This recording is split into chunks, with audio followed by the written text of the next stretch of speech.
Okay, welcome everybody to our second IANS Down Under gathering. We are so pleased to have with us today a guest speaker calling in from the US who is a dear friend of mine and a wealth of knowledge on the topic of, of spiritual experiences in general. But she got called in today by us because last conversation we had in our community, the topic of distressing near-death experiences and spiritually transformative experiences was brought up, and a number of questions around that. What happens in these experiences? How do we deal with them? How do you navigate them afterwards? How do you integrate them? Is there something fundamentally wrong in a scenario or in a context when someone has them? So they can be quite challenging, these experiences, and the after effects of them, sometimes post-traumatic experiences. And it tends to be a topic that we just don't speak about too much in either the IANS community, the near-death, the wider near-death experience community, and even the spiritually transformative experience community. So we wanted to tackle this topic head on and have a robust discussion around it. So I've invited the amazing Elizabeth Sabet. So let me tell you a bit about her before I bring her on. Elizabeth Sabet is the creator and lead instructor at ITTC, the Institute for Transformational and Transpersonal Coaching. And she works as a transformational, transpersonal, spiritual integration coach in private practice. She is a student of non-duality through the teachings of Advaita and A Course in Miracles. And she has studied with numerous amazing people. She provides her clients with experiential processes to connect with their timeless non-dual awareness and to connect to the next right answer, which is what every good coach should do, and to support authentic integration on their non-dual awareness into their daily lived experience in practical and grounded ways. So she is a master teacher, she is a master coach, she's a psychic medium and has integrated many of these experiences. Elizabeth walks her talk, which is why I love this woman so much. And she is president of ASSIST, the American Center for the Integration of Spiritually Transformative Experiences. Elizabeth Sabet, welcome and thank you. Thank you so much. And I'm so happy you asked me to talk about this topic, Nicole, because it is a topic that people avoid. And I find that very unfortunate because if we're on any type of devotional or intentional awakening or enlightenment journey, it's something that we probably will deal with in this lifetime. And having worked with experiencers all over the world, I've dealt with my own dark experiences throughout my life, as well as working with others. And they can be terrifying. You can fear for your sanity and wonder, am I really mentally ill? Am I psychotic? Am I going schizophrenic? What's going on? And it's very scary. And you're afraid to talk about it, especially in communities that perhaps are more focused on the light-filled aspects of experience.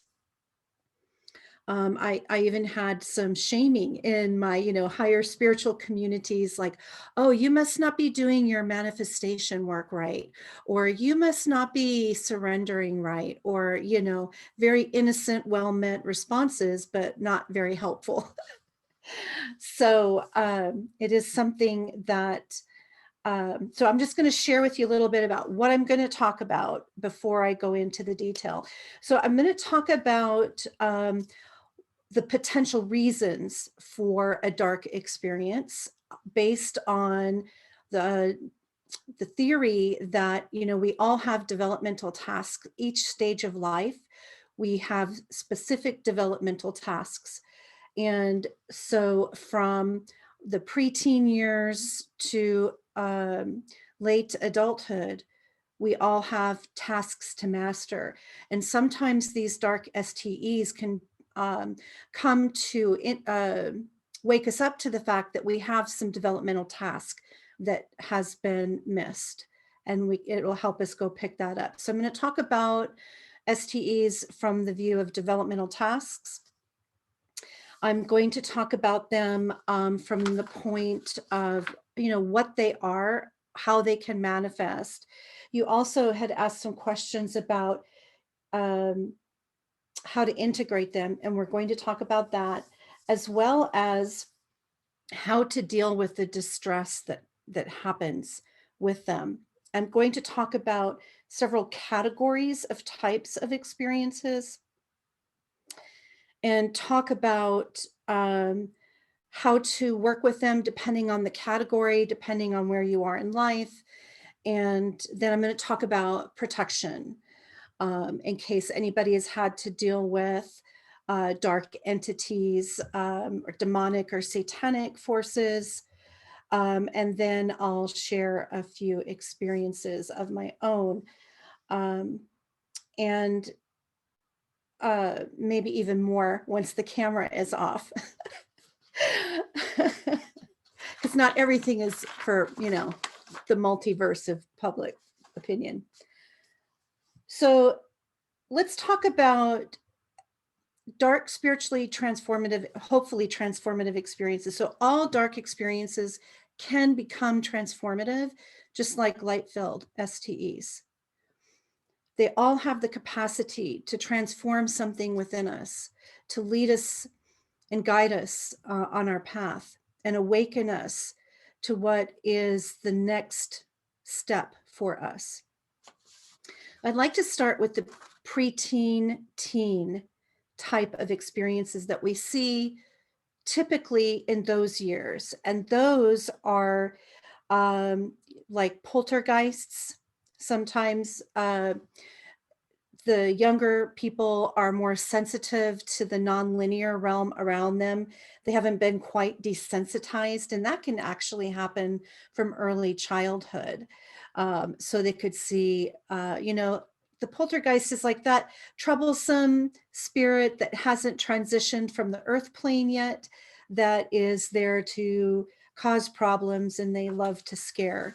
But whether it's an intentional poltergeist type situation or even a beloved loved one coming to say hello that they see, it could still be distressing.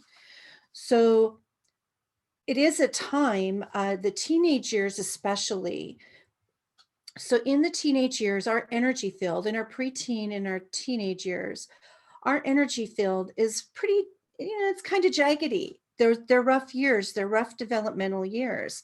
And the aura can have disturbing static. We have all that angst about individuating from our families and maybe our culture and maybe not fitting into our culture.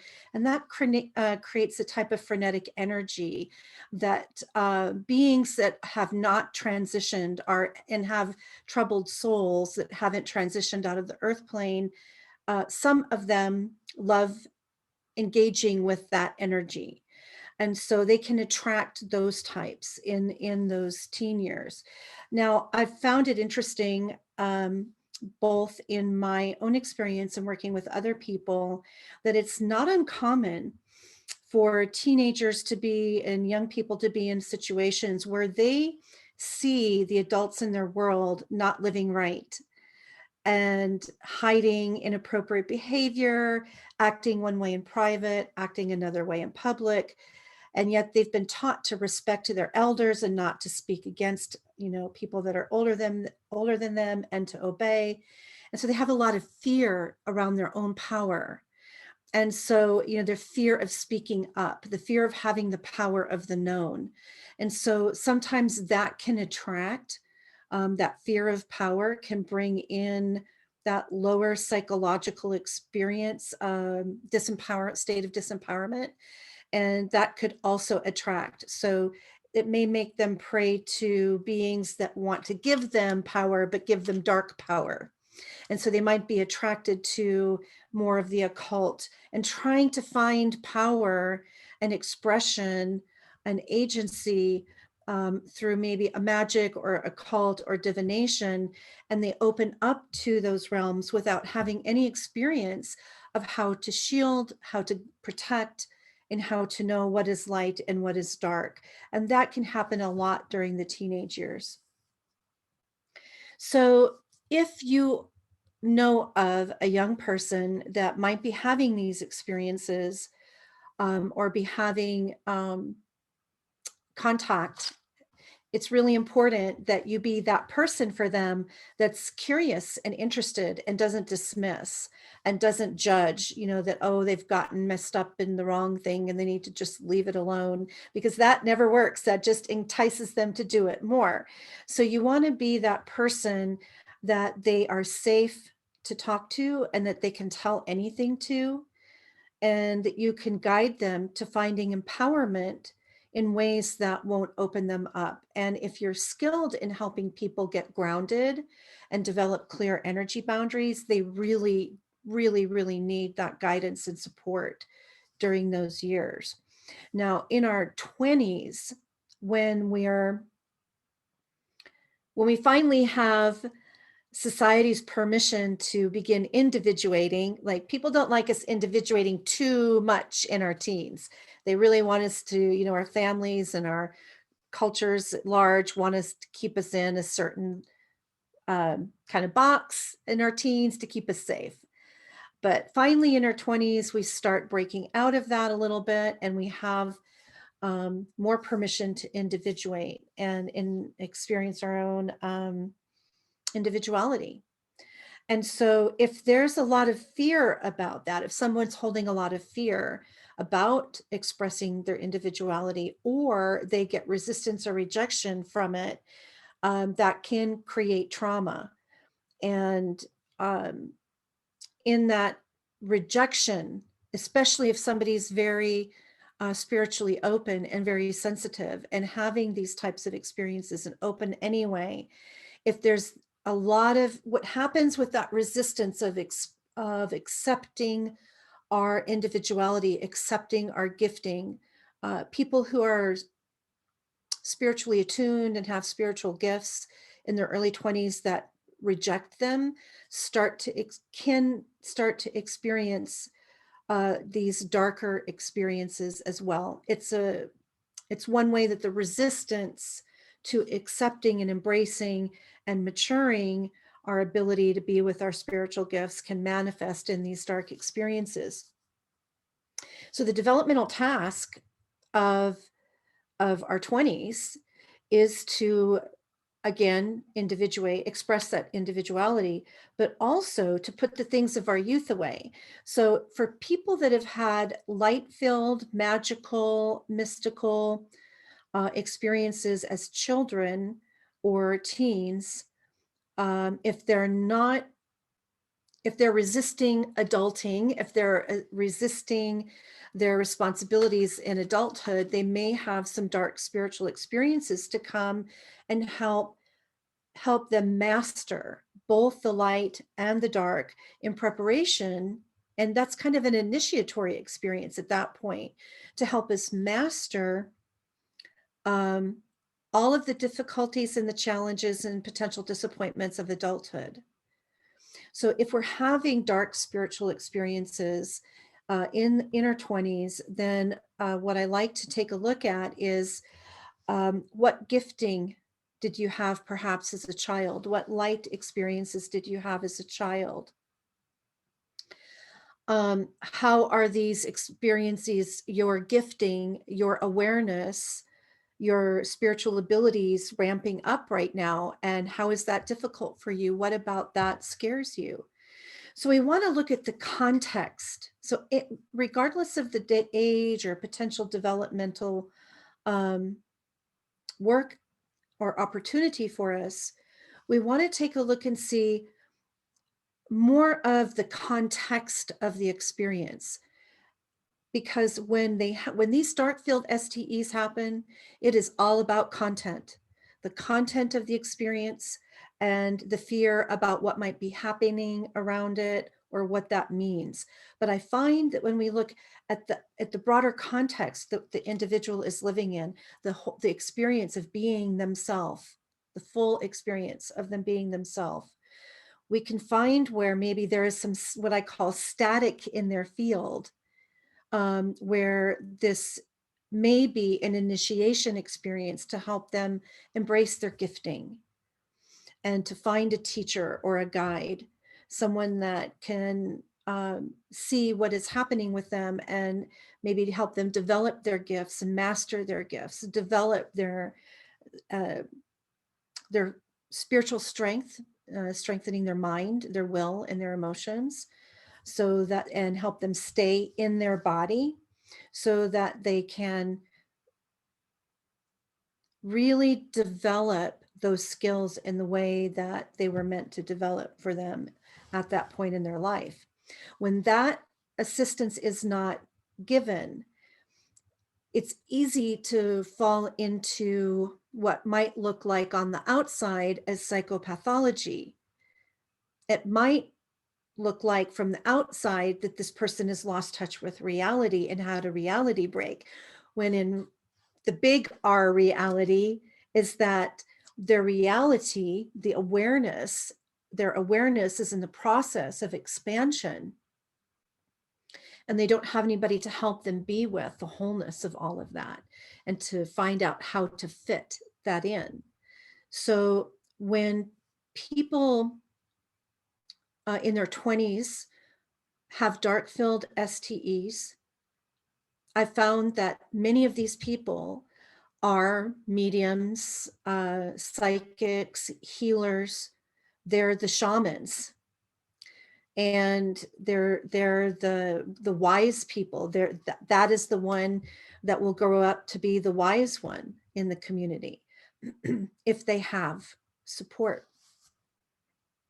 So it's also important if you're working with somebody, and if you are a healer, a therapist, a shaman, and you're working with somebody that's in their teens or in their 20s, to also find out if you're qualified to work with trauma, to see if they've had any unprocessed or unacknowledged and unprocessed trauma, because the dark field experience could be a reflection of the trauma that they're holding within the subconscious mind that's arising up. It might be material in the subconscious mind that's arising for attention and healing.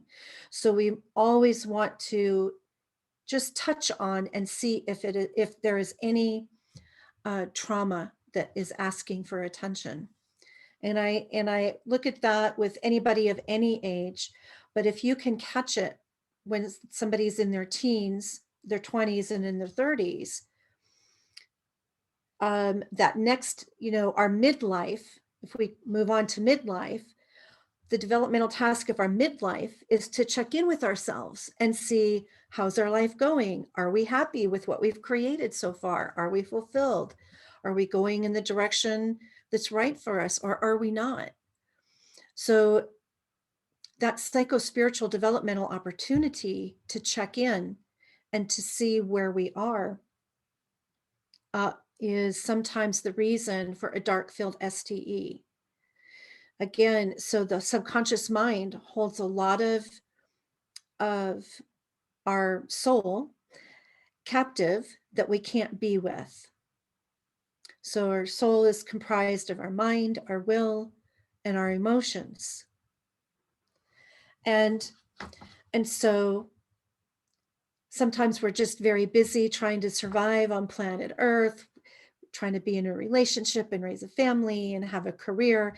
And those times of our life, there's usually not a lot of time to give ourselves grace to fall apart, to go through that healthy disintegration process that subconscious trauma might be calling for. And that dark-filled STE might be the thing that says, okay, your soul is saying, I need you to stop. I need you to get back in here and be with me and take care of me and attend to all the things that will enhance our life here. So not all, of course, dark STEs have anything to do with trauma at all. There may be no repressed trauma. Somebody may be expanding in consciousness so quickly that they haven't been trained to know what the challenges and the pitfalls of a higher expanded consciousness might be, and they're not prepared. Because as we expand in awareness and expand in consciousness, and we become more aware of nonlinear, non-ordinary realms, beings, and different forms of existence, we're going to come across things that are not like us. And anything that is not like us might scare us. May not necessarily be a dark entity that presented itself, and it might be. But if you haven't been trained and educated on what those things are and what they might look like, it's going to be very distressing. And it's distressing if you've been educated and trained. It's even more if you haven't been. So these dark experiences come in, and there are opportunity. We've been given permission to examine what is true for us, what is right for us. It's our opportunity to discover what options and distractions we have available to us, and to help us choose what we really want in that moment. And I'll go into some explanations about this later on in some examples. So when these dark experiences happen, they help us become aware of what is best for us to avoid and what's best for us to embrace and to follow. So these distractions make our journey more arduous and longer than it has to be. The difficult portion more difficult than it has to be. And so when we're talking about something external coming in where it's not our unprocessed subconscious material, and we're talking about either an entity coming to talk to us, or maybe we went to hell. I had a hell experience, and that was very productive, and has helped me along my path many times. But in the experience of it, and for 3 days after the experience, I wasn't so happy about it, and shook me up, and I couldn't function for 3 days. I didn't even believe in hell when I had this experience. I didn't believe in heaven or hell as actual places that we go. I considered them states of consciousness within our own mind.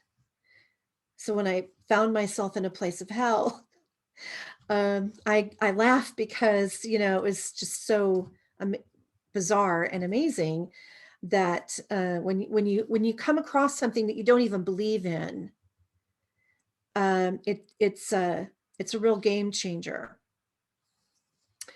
So these dark field experiences in midlife help us shape our course.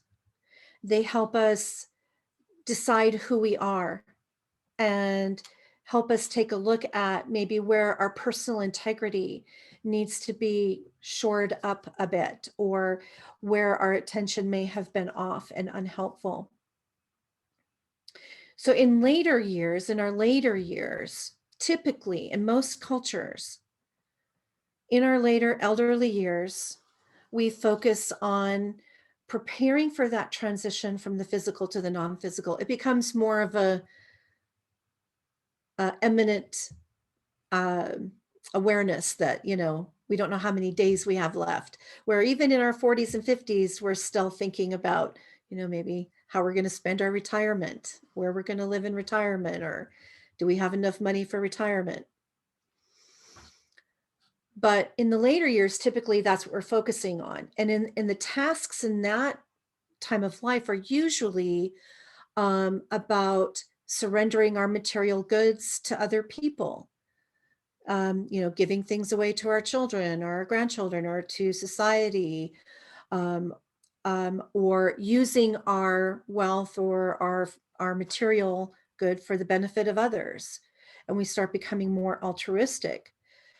But what happens, and people's devotional practices usually pick up and become more solid in their later years. But because so many people now are attending to enlightenment, higher consciousness, expanded reality, more and more and more people, younger and younger and younger, all over the world, are paying attention and attending to these higher qualities of life and of mind and of spirit. And so they're starting to have these problems of how do I self-actualize and how do I surrender my life to God? How do I have an ethical relationship with material goods and wealth? And while I'm trying to take care of my family and make money or pay my bills. And so we're seeing now more and more people that are dealing with those developmental tasks of later, which were traditionally developmental tasks of later life right now. Because oftentimes when you go through a spiritual awakening, whether it was light or dark filled in its process, we don't work very well. We need time off from work. We need integration time. And it's very, very difficult to integrate these experiences while we're still trying to take care of normal daily life. So developmentally, these dark experiences come to help us process trauma, to attend to the unattended parts of ourself. They come perhaps to initiate us into a more masterful way of being with expanded reality. And they come sometimes because you have, simply for no other reason, that you have expanded your consciousness. Because you are getting ready to, I don't like to use the word, like level up or rise in consciousness, but you are getting ready to break through to the next level in your spiritual development. And there's something that's coming to stop that. There's a teaching about purpose and anti-purpose. It has nothing to do with your function on the earth, but the purpose, so is the purpose of your soul to the devoted to love, truth, beauty, wellness, care of others, divinity? Or is your soul devoted to anti-purpose, which we might call in the lower stages of anti-purpose, or the higher stages of the lower aspect of anti-purpose? So if this is a midline here of neutrality, and everything above the line is purpose and everything below the line is anti-purpose, and this is from the teaching of Lou Marzalis, if you're interested in looking him up. So anywhere in the range of like 100 points above or below the line, it's easy to get pulled because your mind isn't quite made up. You're still trying to decide, like, maybe I want to live my life for myself. Maybe I don't want to live for truth and beauty. Maybe I just want to go make as much money as I possibly can. And I don't really care about other people right now. That would kind of pull you down into perhaps anti-purpose if it's from the negative ego. from a negative ego benefit. The lower and lower and lower and lower people fall into antipurpose, those are the people that have no actual control over their mind, and they get their attention pulled. So the, classic people that were way low, very, very, very low in antipurpose were people like Hitler and, those villains of our history. So those people that have no respect for life fall lower into antipurpose. And so let's say you're, 2, 3, 4, 500 into the purpose level, where you're really dedicated to paying attention to your personal integrity and using your life for the benefit of your own development of your soul and for those around you. There are forces that don't like to see that happen. I used to not believe in this until I had my own experiences. And so there is no master on this planet, not Krishna, not Buddha, not Zoroaster, not Jesus, that did not have to deal with the lowest of forces come and tempt them out of their breakthrough place. And so if you're on an intentional pathway of enlightenment or higher consciousness, you might experience some resistance, whether it's your own ego fear of annihilation, or an external energy that would like to see that not happen. I was watching a Spider-Man movie, and there's this line in the Spider-Man movie, I wish I could remember which one it was. And he said, and I know I'm paraphrasing, but he said, today I won the battle, but I know there will come a day when there is an enemy that's stronger than I am. And so one of the things that I've learned in my own dealings with the nonlinear realms and the beings that I deal with, and I do shamanic work, and I help clear people, and I help exercise, or I don't like that word, but that to help those that are attached to others, help the non-physical beings that are attached to others move on their way. And I've had to learn the hard way what to, okay, that's not for me. Because why? Because let's say, as far as purpose, and so let's say I'm here in purpose above the line of neutrality, and something way below comes to stop me. Their anti-purpose has more strength than my purpose. So not to mess with or attempt to assist out of the goodness of your heart, something that might be lower, or someone who has something attached to them than what's lower than your capacity. So there are ways to stay safe. I just want to check these questions.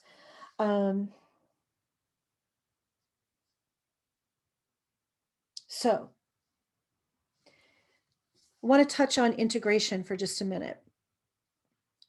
If you can look at the context of the experience, and I'll read this list of experiences here, but if you can look at the context of the experience and ask yourself, what is here for me to learn? What is here for me to develop? Is there anything within me that this is here to teach me? If I were to grow from this, what would that be for me? And that is the thing that helped me the most. So I'll tell you very quickly about my hell experience.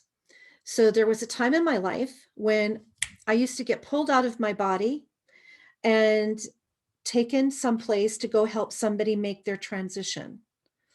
I could be cleaning my house and all of a sudden just be like, oh God, I can't stand up. And then I'd go sit down and I'm like, I can't sit up. And I would lay down and out of my body.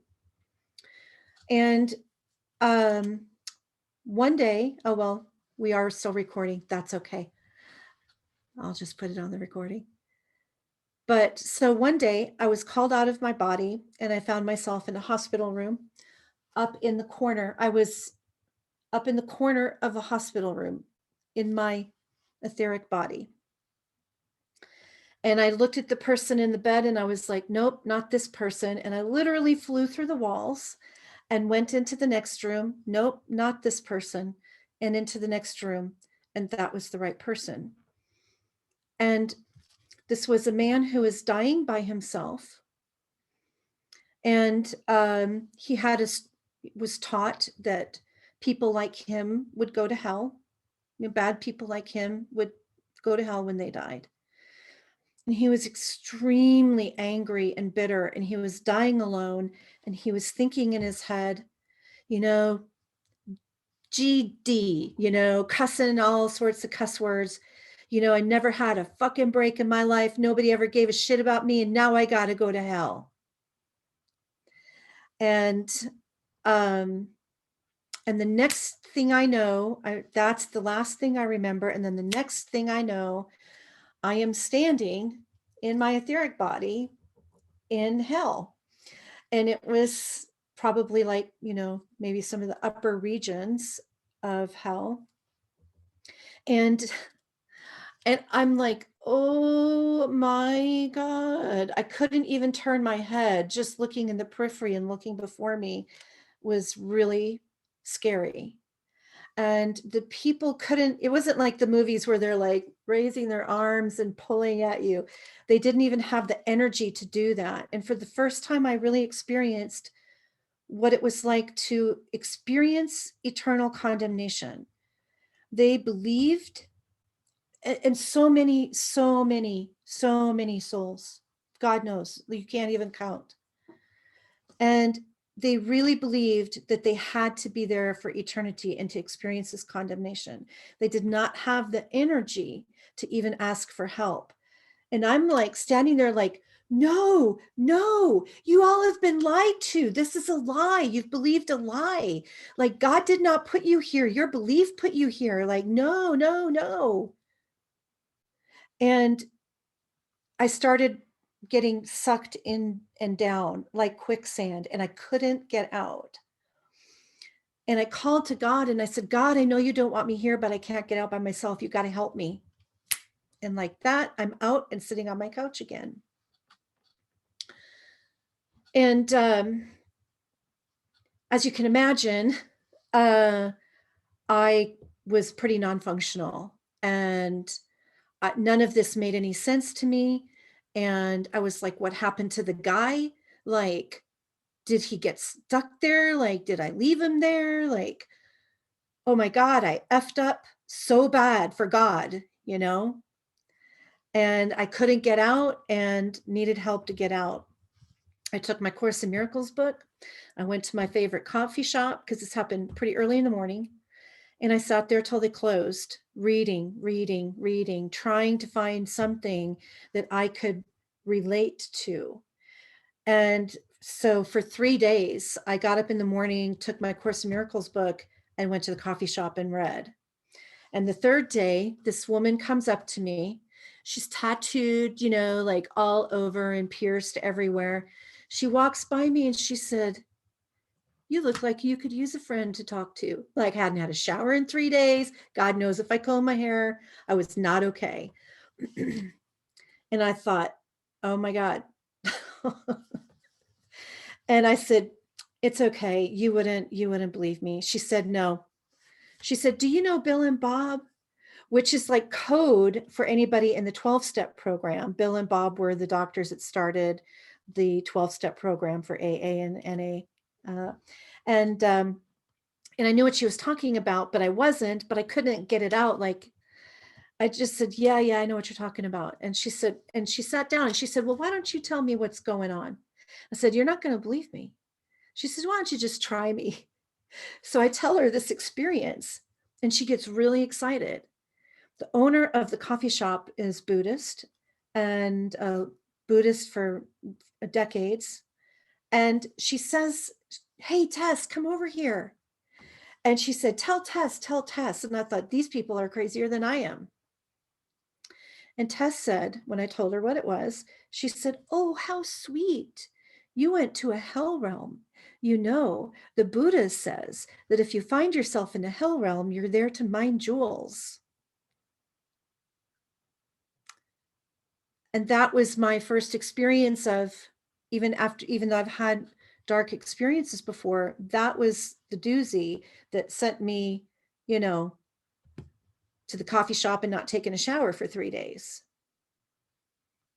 And I was like, oh, okay, what are the jewels?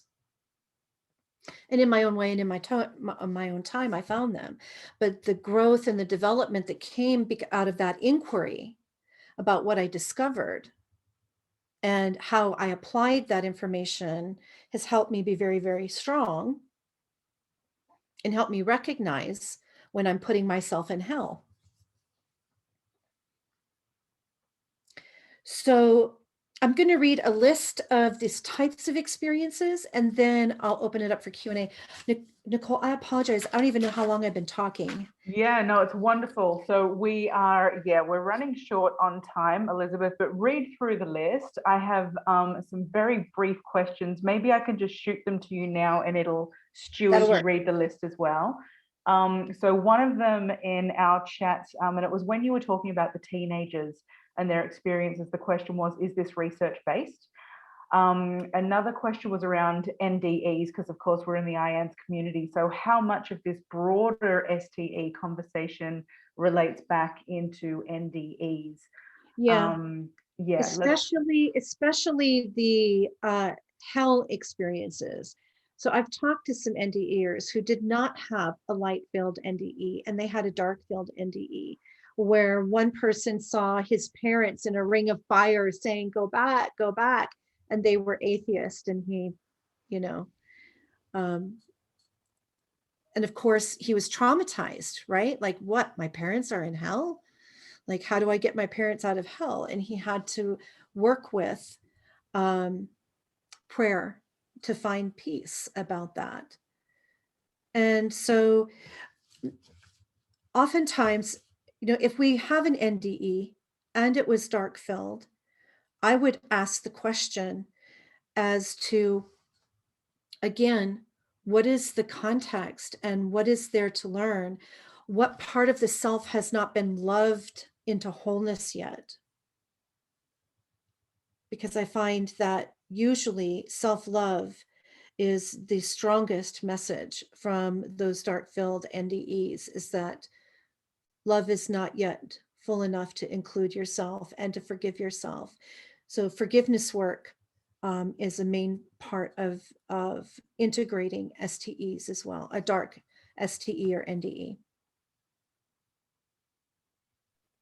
So great. We've got a few minutes to just get through that list, Elizabeth. And in the interest of time, we only really have about 10 minutes left in our usual session. But if you're willing to stay on, and those who have just some burning questions after we finish our recording, maybe we can hang around for a little bit longer and get those answered.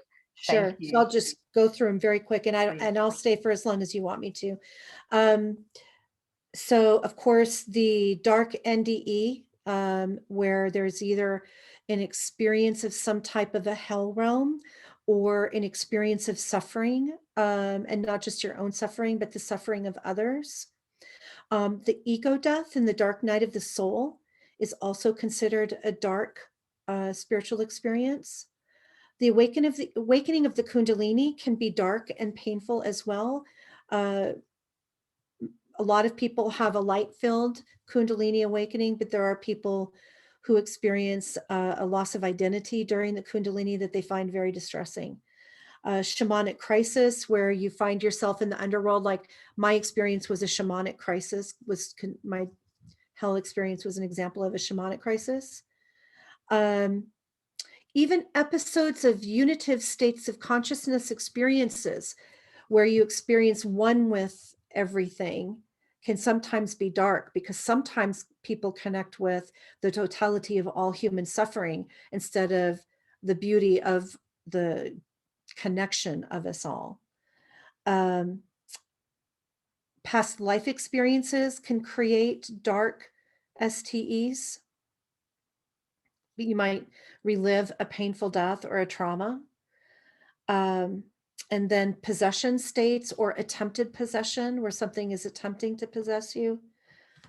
And then going through an NDE where you come back with a mission that you're given some kind of mission and you feel like you can't actualize it, like you're not completing the mission, which can cause a lot of anxiety and depression as well. So that's just the quick list. Fantastic. So the quick list is enormous and there's so much food for thought there. Let's wrap our big component there, Elizabeth, because I want to honor our participants as well and jump into some deeper discussion time. So actually, one last question for the recording before we jump in there was around PTSD. We had several people ask, this relationship about these experiences, and then, the post, right? And those who experience PTSD. So anything to say around that topic? Yes. So regardless of how post-traumatic stress occurs, whether linear from a linear trauma or a nonlinear trauma, there's an opportunity for growth, and you have to have the right person to help you get to that growth. It's not something that we can do alone. At least in my experience, I have not known anyone with PTSD, whether it was linear or nonlinear induced, to get through it alone and to develop strategies for how to be with in your body when the trauma gets triggered, and what you can grow and develop, and what parts of yourself can be strengthened because of that trauma. So I would find somebody that knows about trauma and knows about STEs and NDEs, and they're really not that different. Again, trauma is trauma, and the meaning of the trauma with a near-death experience is more than, if it's PTSD from a linear experience, we have some hope of relief when we leave the body. But oftentimes a dark-filled NDE creates PTSD that we fear we will live with for eternity. And so you've got to have somebody that's knowledgeable about afterlife and the integration of the experience itself. Excellent. So for those joining us live, hang tight. And for those watching the recording, we will also have below this video some resources and links to the research where relevant, and resources for, how to move forward, particularly if you have been experiencing or are experiencing distressing, spiritually transformative experiences. It is really important to reach out and find community and people that understand. There are people out there who understand these experiences. They are a bit sparse, but they do exist and support is available. So please do check the links below. Elizabeth, I want to thank you so much for your time and sharing your expertise on this very deep subject that we could keep going on and on about. There are many layers to this. So thank you. Thank you so much, Nicole.